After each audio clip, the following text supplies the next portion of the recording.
Hello friends, welcome to savage point. நான் உங்கள் ஏஸ்கர். So இன்றைக்கி இந்த டாப்பிக்கில் எதை பற்றி பார்க்க போகிறோன்னா, ஃபிக்ஷன் வேர்ல்டில் ஃபாதர் ஒரு ஈவிலான ஒரு வில்லனான ஒரு கேரக்டராக இருந்து அவங்களோட சன் வந்து பார்த்திங்கன்னா ஒரு ஹீரோயிக்கான கேரக்டராக இருந்திருப்பாங்க.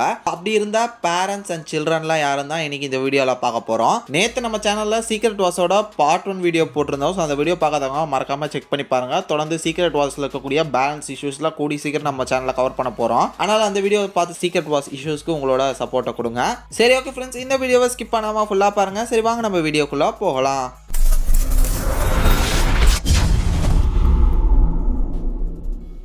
நம்ம லிஸ்ட்ல 8ஆவதா இருக்கிறது கோர் த காட் புச்சர், அவங்களோட பொண்ணான லவ். இவங்களோட அந்த ஒரு காம்பினேஷன் உண்மையிலேயே ரொம்ப கவலைக்கணமான ஒரு காம்பினேஷன் தான் இவங்களோட ரிலேஷன்ஷிப். கோர் த காட் புச்சர் வந்து அவரோட மொத்த பீப்புள்ஸ் வந்து பார்த்தீங்கன்னா வறட்சினாலையும் பஞ்சத்தினாலையும் இறந்து போயிருப்பாங்க. கிட்டத்தட்ட அவங்களோட டாட்டருமே இறக்குற ஒரு சுச்சுவேஷனுக்கு போயிருப்பாங்க. இந்த நேரத்தில் அவங்களோட உலகத்தோட கடவுள் அவர்கிட்ட வந்து பார்த்தீங்கன்னா அவரோட பொண்ணையும் அவங்களோட மக்களையும் காப்பாற்றுறதுக்காக வந்து பிச்சை கேட்குற விதமாக ப்ரே பண்ணி கேட்பாரு. பட் அந்த காட் வந்து பார்த்தீங்கன்னா நக்கலாக வந்து அவர் வந்து ட்ரீட் பண்ணுவார். இதன் காரணமாக நெக்ரோஸ்வாட் அவர் கையில் கிடச்சிருக்கும். அதை வச்சு அவரோட காடை கொண்டது மட்டும் இல்லாமல் இந்த மாதிரி ஈவரக்கம் இல்லாத கடவுள் யாருமே உயிரோடு இருக்கக்கூடாது, என்னோட மொத்த ஏலியன் ரேஸே இறந்துருச்சு, என்னோட பொண்ணு இறந்துட்டா இனி யார் உயிரோடு இருக்கணும் அப்படின்னு சொல்லிட்டு எல்லா கடவுளையுமே போட்டு தலை கிளம்பியிருப்பாரு. பட் அவர் அங்கே வில்லனா மாறினது அவரோட பொண்ணுக்காக தான். எமோஷனுக்காக வந்து பார்த்தீங்கன்னா அந்த இடத்துல அவர் வந்து வில்லனா டேர்ன் ஓவர் ஆயிருப்பாரு. பட் ஃபைனலாக தான் டிஃபிட் ஆயிட்டேன்ற ஒத்துக்கிற சுச்சுவேஷன்லையும் வந்து பார்த்தீங்கன்னா தன்னோட பொண்ணுக்காக தான் வரம் கேட்டிருப்பாரு. தன்னோட பொண்ணு மறுபடியும் வரணும், அவர் சந்தோஷமா இருக்கணும் அப்படின்றக்காக வரம் கேட்டிருப்பாரு. அவர் ஆசைப்பட்ட மாதிரி அவரோட பொண்ணு லவ் வந்திருப்பாங்க. அவங்கள தான் நம்ம தோர் வந்து டேக் ஓவர் பண்ணியிருப்பாரு. ஸோ அவர் வந்து ஒரு கார்டியன் மாதிரி இருந்து கூடவே இருந்து பார்த்துக்கிற மாதிரி காமிச்சிருப்பாங்க. கிட்டத்தட்ட இங்கே கோர் த காட் புச்சர் வந்து பார்த்தீங்கன்னா அவங்க பொண்ணுக்காக தான் வில்லனாவே மாறி இருக்காரு. மற்றபடி அவருமே ஒரு நல்ல ஒரு பர்சன் தான். ஒரு சூழ்நிலை காரணமாக வில்லனானார்ன்ற காரணத்தினால தான் இவர் வந்து ஃபைனல் பொசிஷனில் வச்சிருக்கோம். இல்லைனா இவர் செஞ்ச சம்பவங்களுக்கு இவர் டெஃபினட்டாக டாப் 3 பொசிஷனில் கூட வைக்கலாம். அவ்வளோ பவர்ஃபுல்லான ஓபியான கேரக்டர்ஸ் எல்லாம் கொண்டிருக்காரு இல்லைன்னு சொல்ல. பட் இந்த கான்செப்ட் படி இவர் வந்து நல்ல ஒரு மனுஷன். ஸோ இதன் காரணமாகவே வந்து பார்த்தீங்கன்னா ஒரு லாஸ்ட் பொசிஷனில் வச்சிருக்கேன்.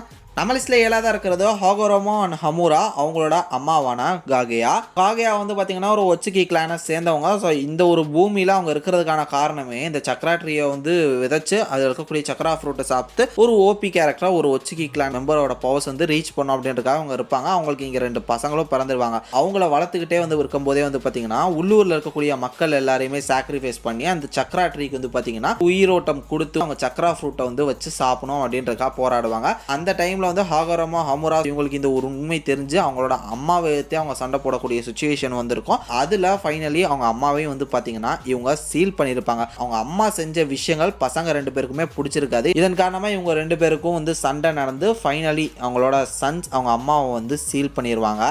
நம்ம லிஸ்ட்ல 6ஆவதா இருக்கிறது வாண்டா, தென் அவங்களோட ஃபாதரான மெக்னிட்டோ. ஸோ இவங்களுக்கு வந்து இன்னொரு பையனும் இருக்காங்க, அவர் வந்து குவிக் சில்வர். தென் போலரஸ்ன்னு சொல்லக்கூடிய இன்னொரு சிப்ளிங்குமே இருக்காங்க. பட் மெயினாக நம்ம வாண்டா அண்ட் மெக்னிட்டோட அந்த ஒரு ரிலேஷன்ஷிப்பை மட்டுமே பார்ப்போம். மெக்னிட்டோ பற்றி நம்ம எல்லாருக்குமே தெரியும். அவர் வந்து ஒரு மியூட்டன். சின்ன வயசுலேருந்தே மியூட்டன்ஸ் எல்லாத்தையுமே ஹியூமன்ஸ் மிருகம் மாதிரியே அவங்கள வந்து பார்ப்பாங்க. ஸோ இந்த ஒரு விஷயம் அவருக்கு சின்ன வயசுலேருந்தே பிடிக்காது. இதன் காரணமாக தான் வந்து பார்த்தீங்கன்னா அவர் வந்து ஹியூமன்ஸ்ட இருந்து ஒரு வெறுப்பை வந்து பெற்றிருப்பாரு. முக்கியமாக அவங்களோட பேரண்ட், ஒய்ஃப், சில்ட்ரன்ஸ் இவங்க எல்லாருமே சாகிற மாதிரி காமிச்சிருப்பாங்க.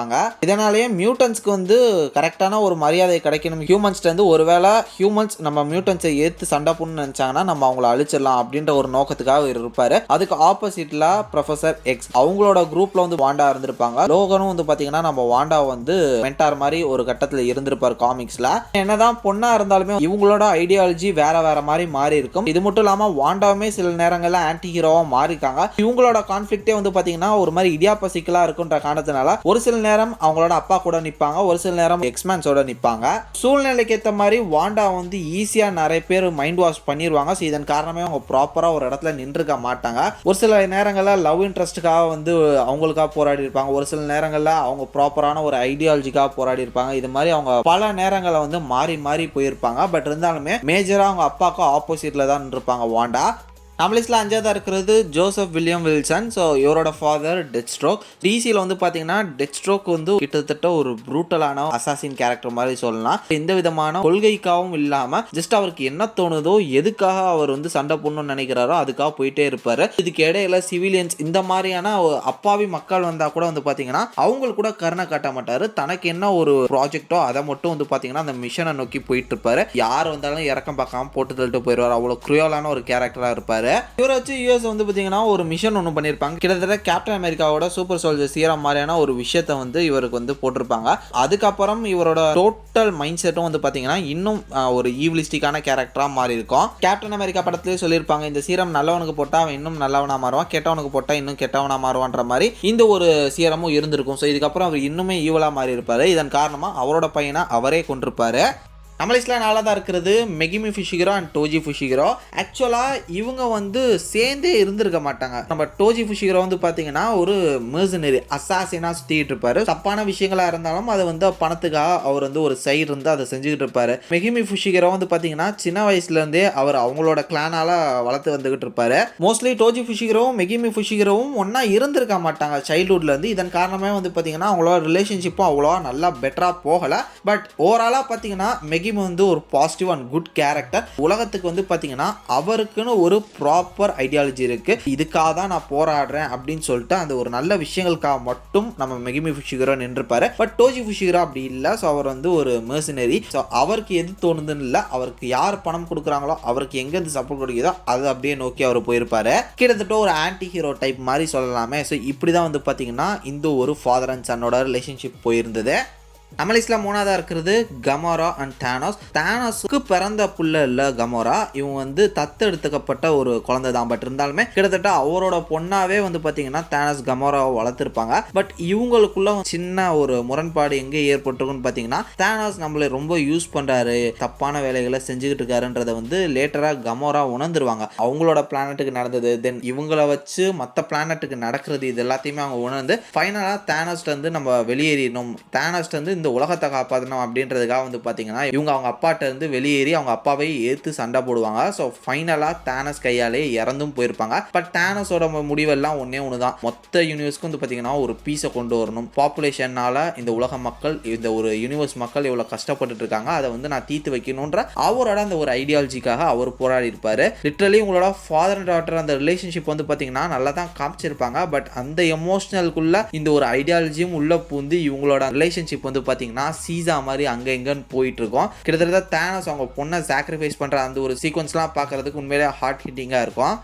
நம்ம லிஸ்ட்டில் ரெண்டாவதாக இருக்கிறது இன்வின்சிபிள் அண்ட் ஆம்னிமேன். இந்த ரெண்டு பேரும் வந்து ஏர்லி ஸ்டேஜஸில் சீசன் 1ஓட ஸ்டார்டிங் எபிசோட்ஸ்லாம் பார்க்கும்போது ஒரு நல்ல ஃபாதர் அண்ட் சன் அப்படின்ற மாதிரி நமக்கு தெரிய வரலாம். அதுக்கப்புறம் ஆம்னிமேன் வந்து வில்லனாக சேஞ்ச் ஆனதுக்கப்புறம் தன்னோட அப்பா இவ்வளோ ஈவலான கேரக்டர்ன்றது தெரிஞ்சு இன்விசிபிளுக்கு வந்து பார்த்தீங்கன்னா ஒரு மாதிரி பயங்கர ஷாக் ஆயிரும். சீசன் 1ல் அவங்களோட அந்த ஒரு எமோஷனல் பேட்டிலாம் உண்மையிலேயே சூப்பராக இருக்கும். ஆக்சுவலாக ஆம்னிமேன் வந்து பார்த்தீங்கன்னா வில்ட்ரம்னு சொல்லக்கூடிய ஒரு பிளானட்டை சேர்ந்தவர். அவர் அங்கேருந்து இந்த பூமிக்கு வந்ததே வந்து பார்த்தீங்கன்னா இந்த பூமியை அழிக்கிறதுக்காக தான். ஃபைனலாக இங்கே தங்கி இவருக்கு ஒரு ஒய்ஃப் பசங்க அப்படின்னு சொல்லிட்டு இங்கே செட்டில் ஆயிருப்பாரு. அப்படி உருவானதான் வந்து பார்த்தீங்கன்னா இன்விசிபிள். இவர் வந்து ஹாஃப் வில்ட்ரம் அந்த அதுக்கப்புறம் இந்த பூமியை சேர்ந்தவர். ஸோ இது ரெண்டும் மிக்ஸ் ஆன ஒரு பான் இவர். அதனால இவரால் இந்த பூமியை அழிக்க முடியாது, இவரோட பூமி தான் இதுன்ற காரணத்தினால அவரோட அப்பாவை சண்டை போடக்கூடிய ஒரு சுச்சுவேஷனுக்கு போயிருப்பாரு.